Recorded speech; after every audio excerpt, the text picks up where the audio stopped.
Hi, everyone, and welcome to the first ever episode of the Nagi Weekly, where we will showcase the most important news and facts of the week in the swimming world. That's going to be in part one. And in the second part, we will chat with an interesting person from this industry. You can follow the show on all Nagi social platforms. So without further ado, let's dive straight into it. We'll start off with the news from the UK, where the government announced that the gyms and pools and leisure centers can reopen their doors to their members. For example, in the last 12 months, 14 million adults went swimming in England, which is a third of their nation. We wish everyone in the UK to enjoy their swimming session from now on, and of course, to be safe. On the flip side, we have some negative news from North Carolina. The Mecklenburg County Aquatic Center in Charlotte, North Carolina, has closed temporarily due to a total of 5 positive cases of COVID-19 within the employees. The facility is quite a big one, with a 8-lane 50-meter competition pool, as well as a 4-lane 25-meter pool, and also can host up to 1,000 spectators. We truly hope this awesome facility will reopen very soon. But of course, safety is paramount. And last but not least, this is connected to the interview that is coming right after this.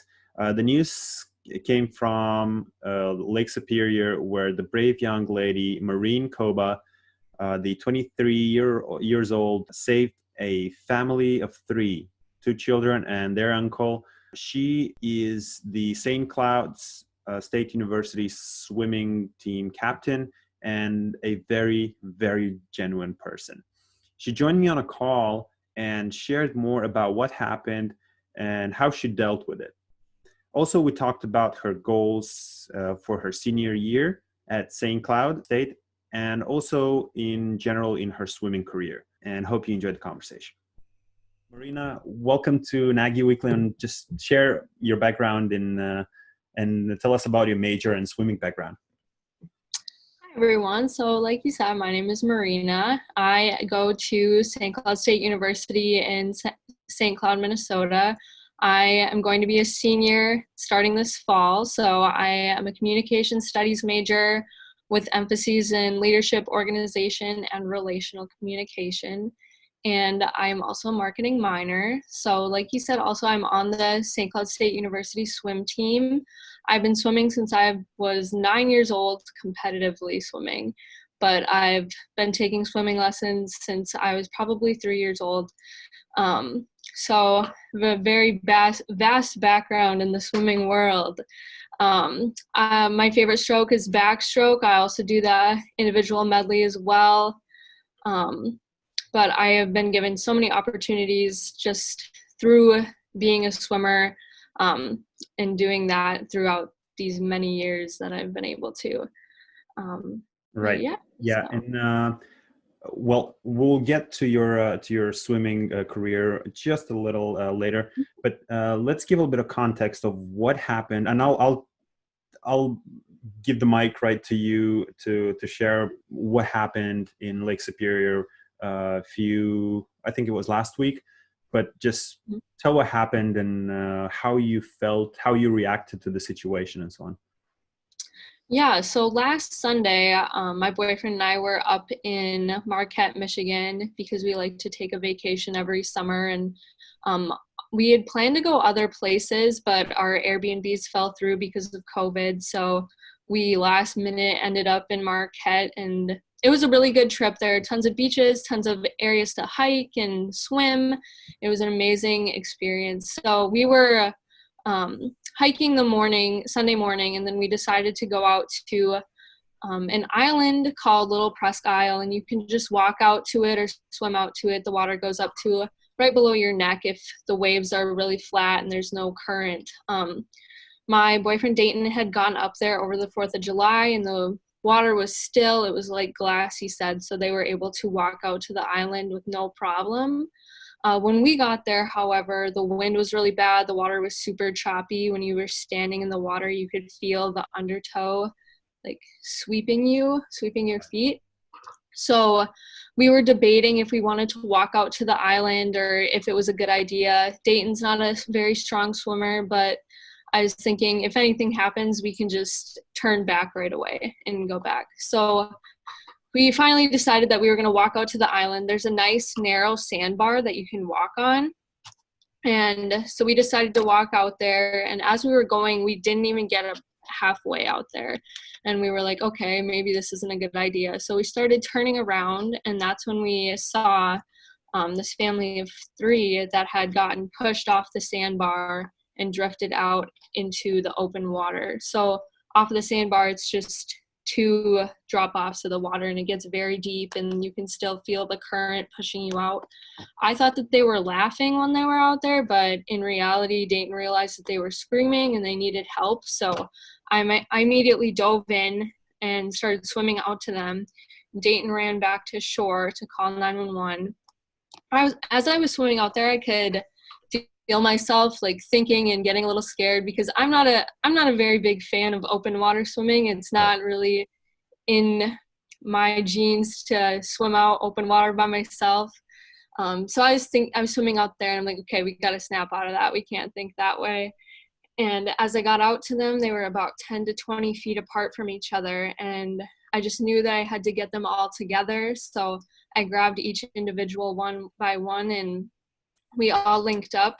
And I held onto them with one hand, paddled with the other hand, and then tried to kick without hitting any of them, if that makes sense.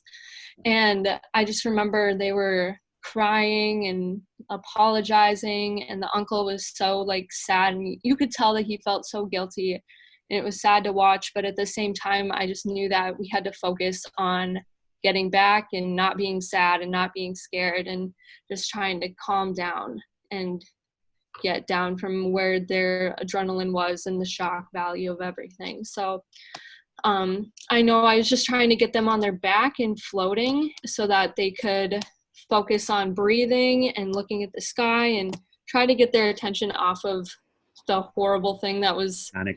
happening at the moment. Exactly. So as we were swimming back, the little boy just kept asking, are we going to die? Are we going to die? And I'm like, no, we're not. We'll be okay. We're going to make it.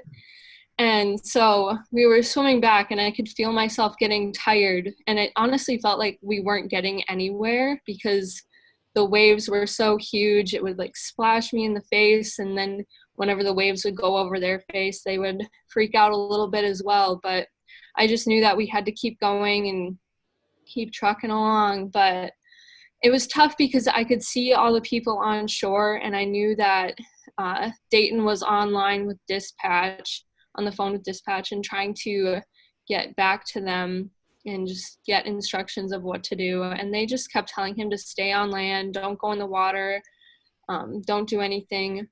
And it was just really tough to see them all on shore not doing anything. And I know that's exactly what they were supposed to do. Right. But it was just hard when they couldn't even hear me trying to yell to shore because the waves were so big as well. So it was quite an experience. But finally we swam, I guess I swam and paddled them in, and we were almost to the sandbar where we could touch, but I just couldn't make it to the sandbar. So I finally got through to Dayton and the people on shore. I was trying to scream while still keeping the family calm. So they finally heard me scream for life jackets, and that's when they all put life jackets on and swam out tubes and life safety devices as well. So it was nice because at the very end, we were able to get everyone in. And honestly, if we would have waited for the Coast Guard or for anyone else to show up, I don't think that family would have made it. We talked about, drowning being a worldwide issue at the moment. And, with little over 300,000 people losing their lives, drowning either in the open water, at home, little kids, or in swimming pool. If you would have to give one advice after you went through, through this action, and we grateful for what you did, for your courage and taking action. If you give an advice to everyone who wants to step into open water, and especially in because you mentioned before, lakes usually don't have currents, but when it comes to rivers, oceans, even lakes, what would be your advice to everyone before considering jumping into the open water? Um, Definitely go get some swimming lessons. If you don't know how to swim, maybe just don't risk it. Definitely wear a flotation device and be aware of your surroundings. Listen to people who live there, listen to advisories going out. While we were at the spot that we had to save the 3 people at, there were memorials of people that had passed away from drownings, and there were signs that said dangerous waters, don't swim. It was a no swimming area, but there were still people that were doing it. So I strongly advise that if you know you're gonna get yourself in that situation, have a plan of action, wear a life flotation device, and just be smart about it, honestly. Right. But moving now to a little bit of a more of a positive side, how, and let's talk about your swimming career. How is your current life, is going during pandemic? And are you back to practices? Are you swimming somewhere? What's going on? So it's really hard because no one knows what's going to happen or what really is going on right now.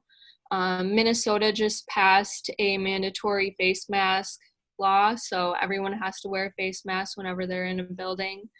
Um, our pool has not opened up, our university pool has not opened, and we haven't been having practices. The YMCA in town is open, and you have to call 24 hours in advance to reserve a lane, and you can only swim for 45 minutes a day. So I've been doing that for a couple weeks, and it's really tough just because I'm so used to practicing 2 hours at a time, twice a day, and just having it reduced to 45 minutes is really tough, but it's nice to at least be back in the water doing something.